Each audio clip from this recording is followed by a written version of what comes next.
Yeah, so thank you for the introduction. My name's Dan Lewis. I'm based in Sheffield, and I'm one of Helen Lewis's two grandsons. I work with a small charity called the Northern Holocaust Education Group, which aims to deliver survivor testimonies, whether through survivors themselves where possible, or second and third generation, so their children and grandchildren, in all different types of settings. And like I said, it's a real privilege to be able to deliver this talk in Belfast, or to an audience in Belfast on Holocaust Memorial Day. The theme of one of the recent Holocaust Memorial Days, so 2023, was ordinary people. The Holocaust was the state-sponsored systematic murder of 6 million Jews by Nazi Germany and its collaborators, and the attempt to wipe out Jewish life in Europe by killing all Jews and those of Jewish descent. This is the extraordinary story of an ordinary woman who survived the unsurvivable. So this is a picture of my grandmother playing cricket with her two grandsons. That's me on her left. She's aged 80 in that picture, and we've been trying to persuade her to play cricket with us. Um, as many of you will know, Helen was a dancer, so the title of this talk is Dance Saved My Life. And during this talk, I'm going to really explain how for her that was the case. The talk will especially concentrate on the first 30 years of my grandmother's life and how at the age of 70 she came to write about those years. And in many ways, her story tells a story of the 20th century that's still relevant today. I should say from the outset that some of the pictures that I'm going to use during the talk are generic pictures that aren't specific to this story. I'm just using them for context, and I'll explain and flag the first time I do that. On the slide here is a photo of a small town called Trutnov in today's Czech Republic. I took this picture the last time I visited Trutnov with my brother in 2008. In German, it's called Trautenau, but for the purposes of this talk, I'm going to call it by its Czech name of Trutnov. Trutnov had a complicated history and it belonged to different countries at different times. But for today, all you really need to know is that my grandmother was born there in 1916 into a Jewish family called Katz. Her father owned a shop, her grandfather was a station master.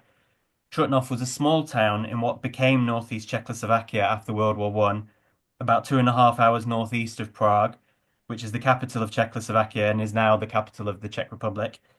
And the arrow on this slide just shows where Trutnov is in relation to Prague, as well as its proximity to the borders with Poland and Germany. Trutnov sits at the foot of a set of mountains called the Kirkonoše, the Giant Mountains in English. And as a child, my grandmother particularly enjoyed going skiing there.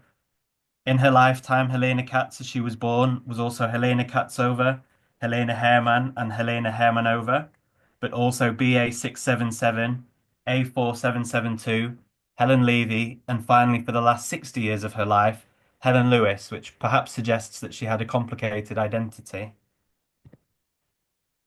And this is a picture of my grandmother as a dancer, age 6. One of the key questions, or one of the first questions to ask in respect of her life story is, what did it really mean to be born into a Jewish family in Trutnov in 1916? Trutnov was quite a diverse place with a small but thriving Jewish community, and my grandmother's family was well integrated. Due to its history and proximity to the German border, over 90% of Trutnov's inhabitants spoke German as their first language and felt an affinity and connection to German culture. This impacted my grandmother herself growing up, as she describes in this passage from her book, A Time to Speak. During this talk, my mother, so my grandmother's daughter-in-law, will read from a number of sections from the book that my grandmother later came to write. I was Jewish. I was also German, but not the same fervently nationalistic type of German as some of my classmates. My home was the Democratic Republic of Czechoslovakia. My mother tongue was German. My religion was Jewish. When did I wonder for the first time where I really belonged?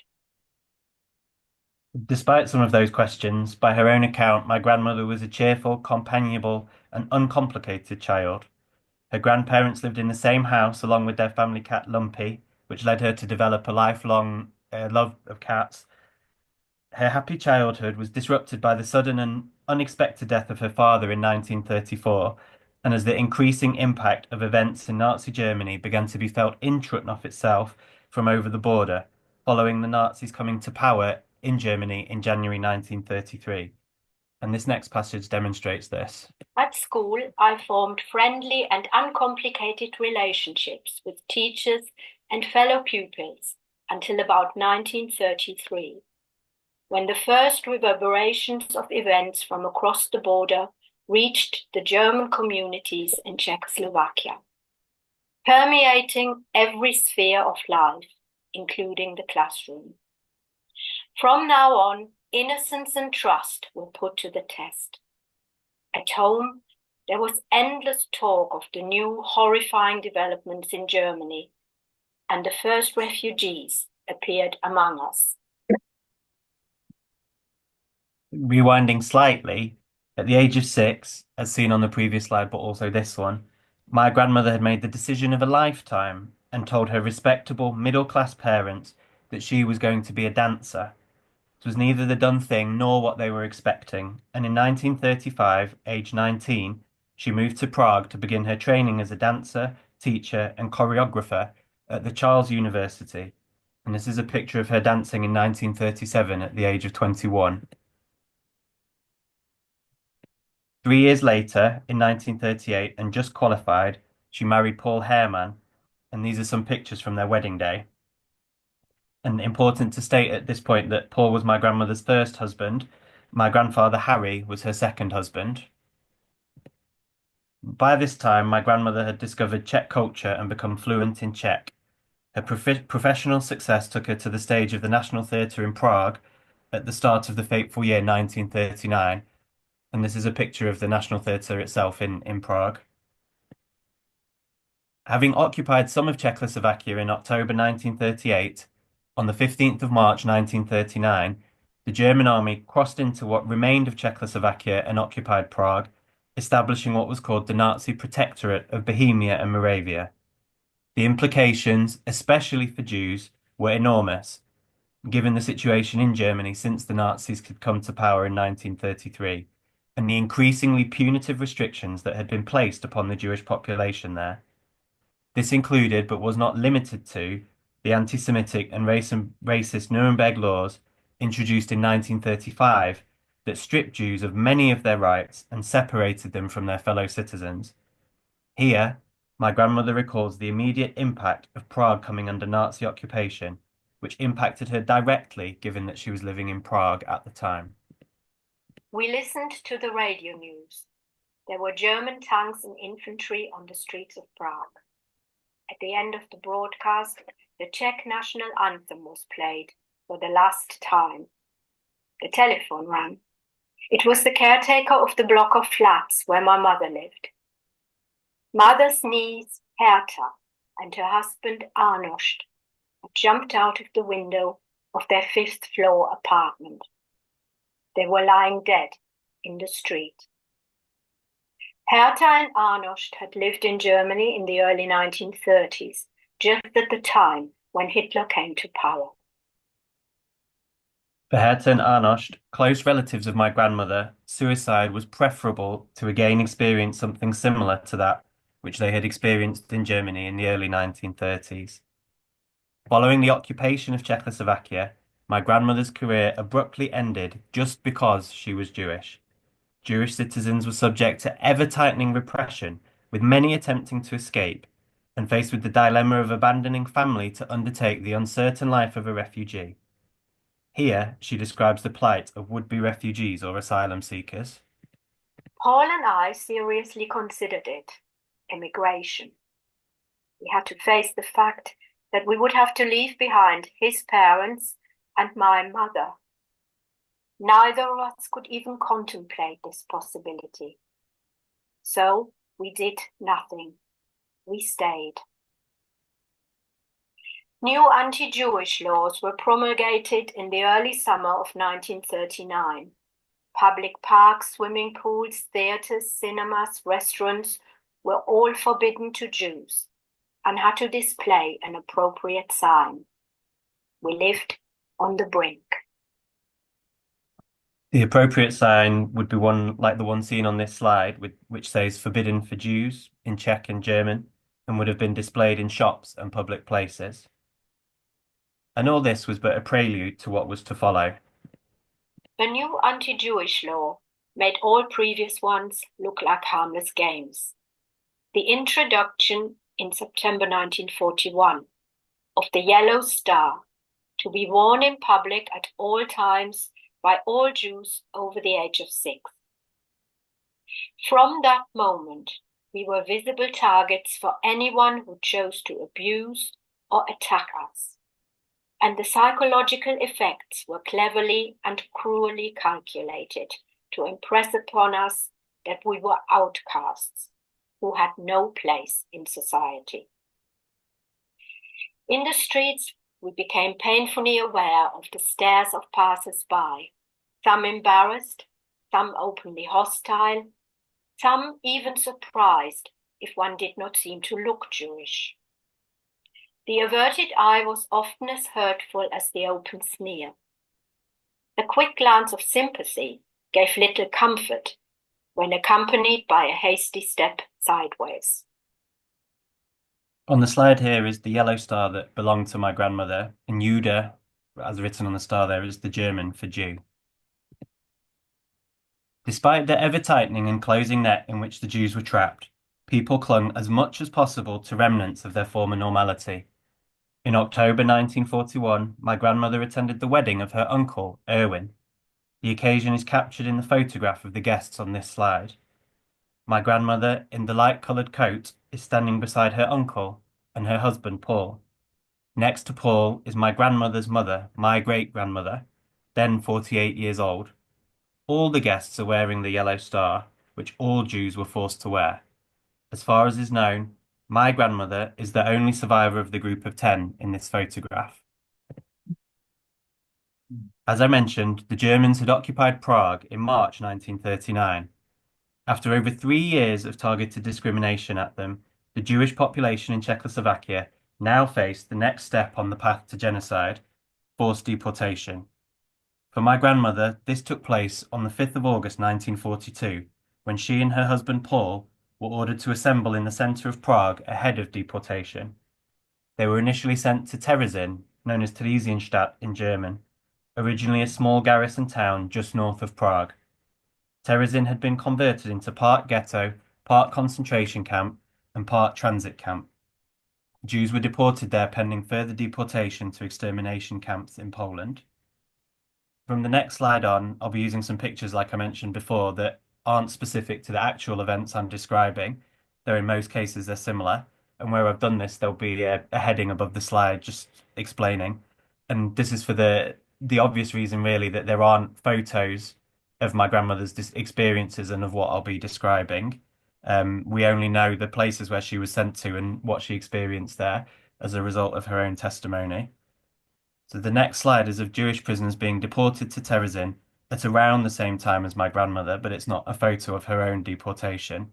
And in this passage, my grandmother describes the days directly before deportation to Terezin. When we entered the big hall, we paused for a moment to take in the scene. Our senses were overcome by the sight of so many bodies in perpetual motion and by the eerie and yet all too human sound that filled the air. We had to find a space for ourselves, impossible as that seemed to be. When we did find it, we disappeared into the anonymous mass that swallowed us up. It was then I first experienced the feeling of having lost my identity, my name, my past, myself. I was now BA677. The heat was unbearable, but inside we felt cold. It seemed impossible we would survive the night in this inferno, but they kept us there for 5 days. This document on the slide is a photocopy of the original deportation list. It lists those transported on the same day in the transport coded BA, with my grandmother's entry highlighted in red. She's listed from fourth from the bottom with number 677, and it's an interesting entry for several reasons. It shows the level of systematic organisation of the final solution, which was the name the Nazis gave to their policy of exterminating all the European Jews. As you can see, the document records each individual name, date of birth, last address, deportation number, and occupation. The document is also interesting because it shows that my grandmother lied about her occupation. If you look at number 677 on the left here, her number is described above. The entry shows that she had told the authorities that she was a Krankenschwester, a nurse, and not a dancer, although both professions were to play a part in the following 3 years. We don't really have any idea of how this came about. The deportation lists were drawn up by the Jewish authorities in Prague as ordered by the German occupiers.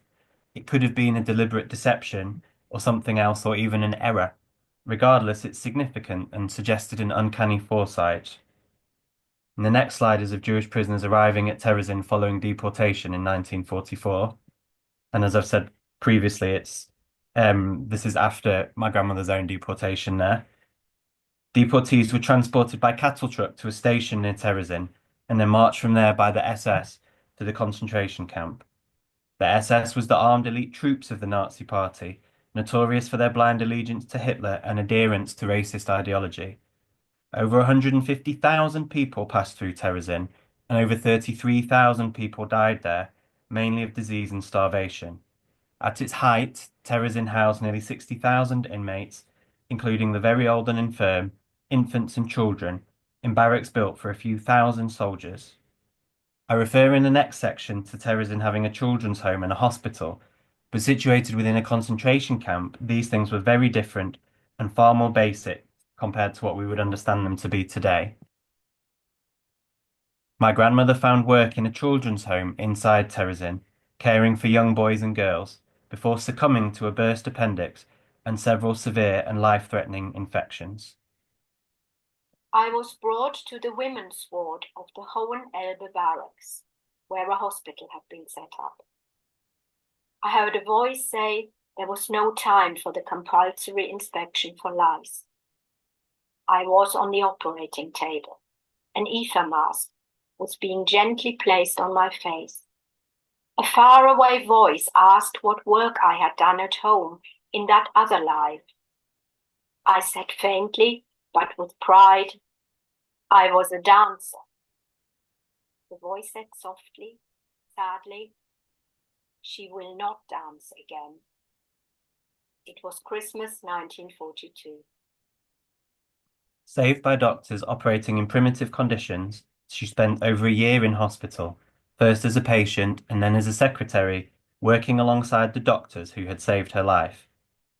In the end, this was no protection from what happened next, and on the 18th of May 1944, she was transported to Auschwitz-Birkenau.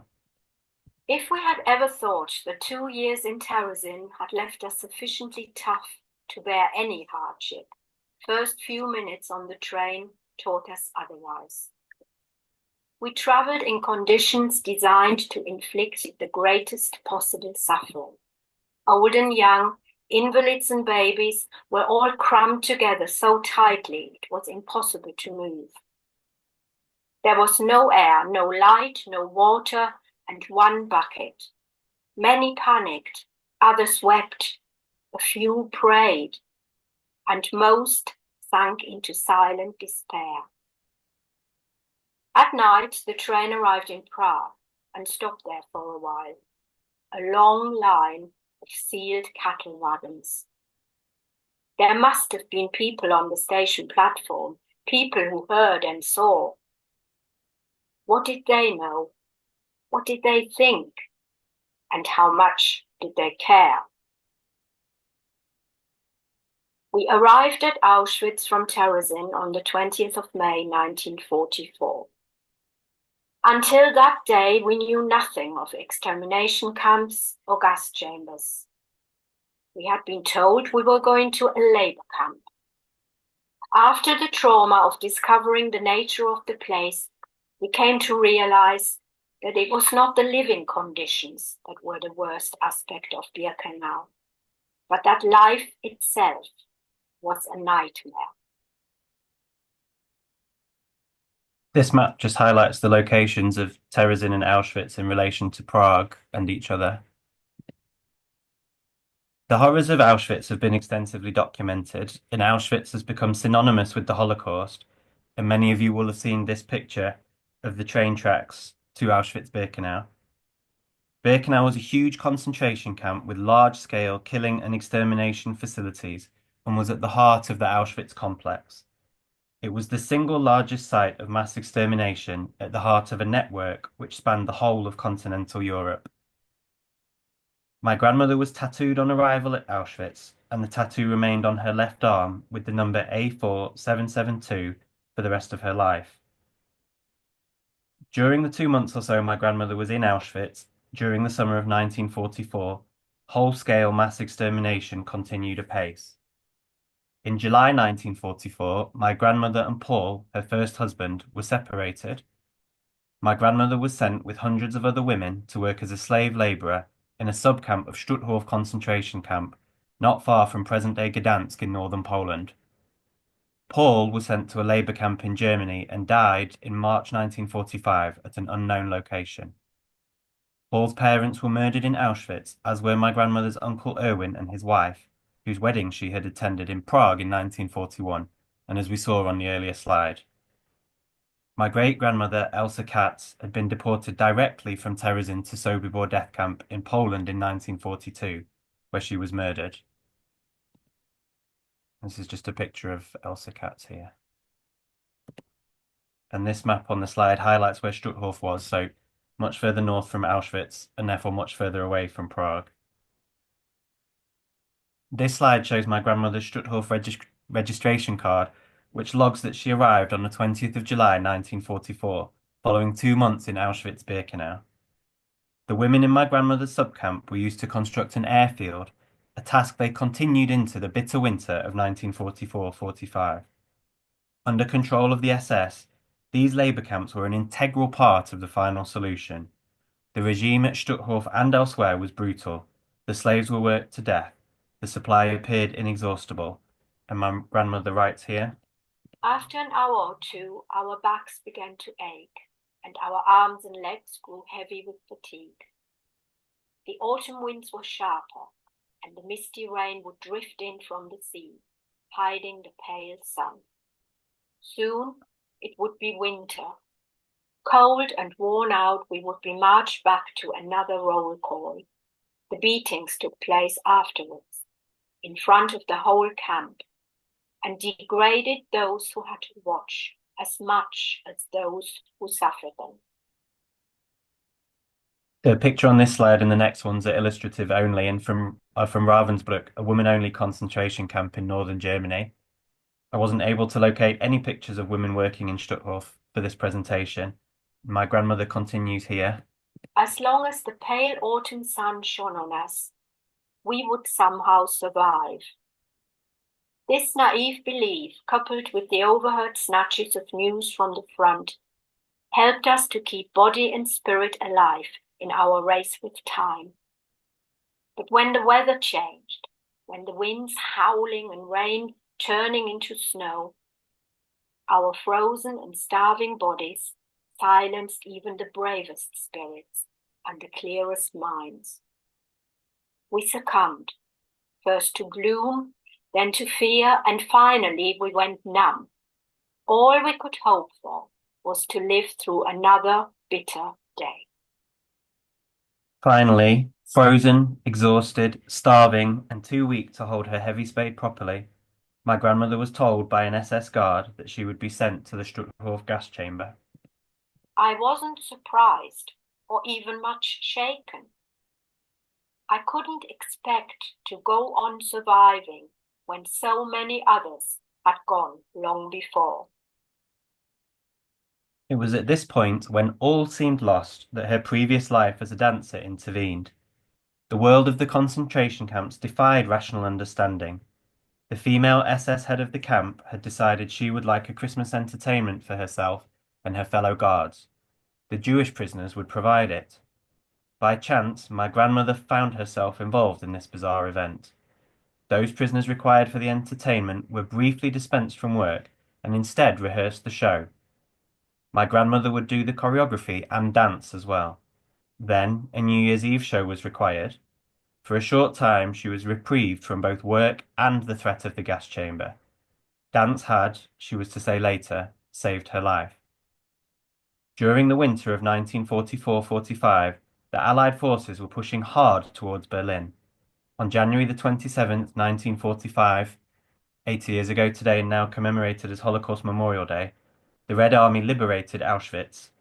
Panic took hold of the Germans, and on the same day, the SS evacuated the Stutthof camp, leading my grandmother and her fellow prisoners on a death march. If the guards had been rational human beings, they would have run away and saved themselves. But instead, they stayed with us, obeying their orders to the last, to hate and torment us, and in the end, to kill us. The guards wanted us out of the way, vanished, non-existent, but they would not leave us and dragged us along to our and their own extinction. We were bound to each other by hate, fear, and degradation. Knowing that she was near the end, my grandmother escaped by throwing herself into a snow-filled ditch in a final act of desperation. Eventually, she found shelter in the cottage of a Polish woman and was liberated there by a Soviet soldier on the 11th of March 1945. After nearly 3 years in the camps, my grandmother's physical health was catastrophic. She weighed under 30 kilos, was badly frostbitten and diseased, and her mental state was no better. The final German surrender was still 2 months away. She was a long way from home and had little hope that she would see her husband Paul or her mother again. On the 13th of March 1945, a Soviet officer issued her with an informal handwritten document, written on a scrap of paper and shown on this slide. This proved to be a lifesaver as it gave her safe passage when she met Soviet soldiers and got her to a Soviet military hospital where she was cared for until she discharged herself at the end of May 1945 against all medical advice. She then proceeded to undertake the hazardous 1,000 kilometers journey back to Prague with another former prisoner, arriving on the 4th of June 1945, back in the city from which she had been deported in August 1942.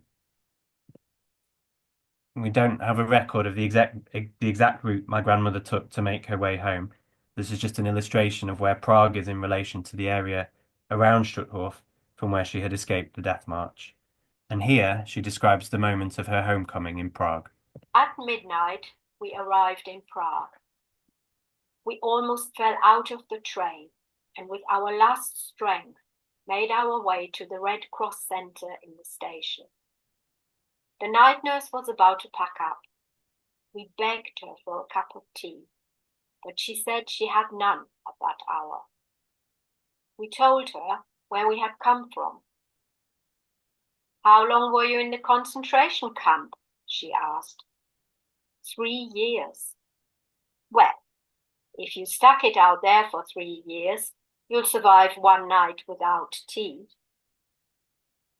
Outside, the city was under curfew, so we bedded down on the stone floor of the station and there spent our first night at home.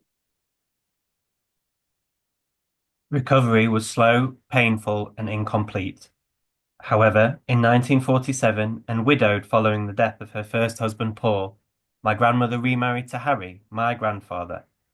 Harry was an old friend from my grandmother's youth in Trutnov and had escaped in 1939 as a Jewish refugee from Czechoslovakia to Belfast. After the war ended, he was able to discover that my grandmother had survived, and he found her. They re-met, married, and made a new life in Belfast. My father Michael was born in 1949 and my uncle Robin in 1954. This helped my grandmother's rehabilitation, as did her return to dance, choreography, and teaching.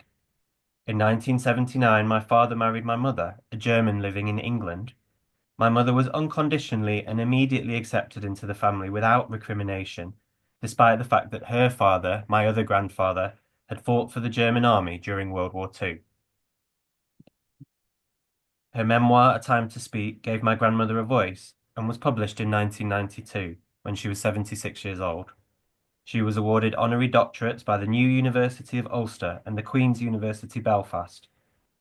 The Czech government awarded her their Foreign Office Medal, and in 2001 she was awarded an MBE for services to dance. Her contribution to the life of her adopted home was widely recognised and honoured, and she's commemorated by this blue plaque unveiled in Belfast in 2017, and which is at the Crescent Arts Centre. In June of 2023, my grandmother, her first husband Paul, and my grandmother's mother Elsa Katz were commemorated by the laying of these Stolpersteine, the gold stones that can be seen on the picture there, stumbling blocks in English, outside the building in Prague from where my grandmother and Paul were deported in 1942. In this talk, I've used my grandmother's story to describe the steps that led to the Holocaust, the planned systematic extermination of Europe's Jewish population, known as the Final Solution. Although the facts of each genocide are different, the steps that eventually lead to genocide are often very similar. The othering of and discrimination against a minority group, marking them out as different from other members of a society to which they previously belonged, followed by the removal of their basic rights and sense of identity and separation from what is considered normal or civilized by those in power and the media. Even though historical events can seem very distant, we see these steps occurring again and again, even today. Although the final step to committing genocide might not always be taken, people are excluded from society and suffer prejudice every day because they are regarded as different or don't conform to certain ideas. As engaged and responsible citizens, we must counter this wherever we find it. And I'd like to finish with a message from my grandmother herself, which articulates this. To appreciate all human beings as equal and not to make any divisions on racial or religious or social grounds. All people, if they had the same opportunities, would be much more equal than they are now. And we all must strive to achieve a good standard for everybody, no matter how far away they live or how close. Thank you very much for listening, and thank you again for inviting me to speak this evening.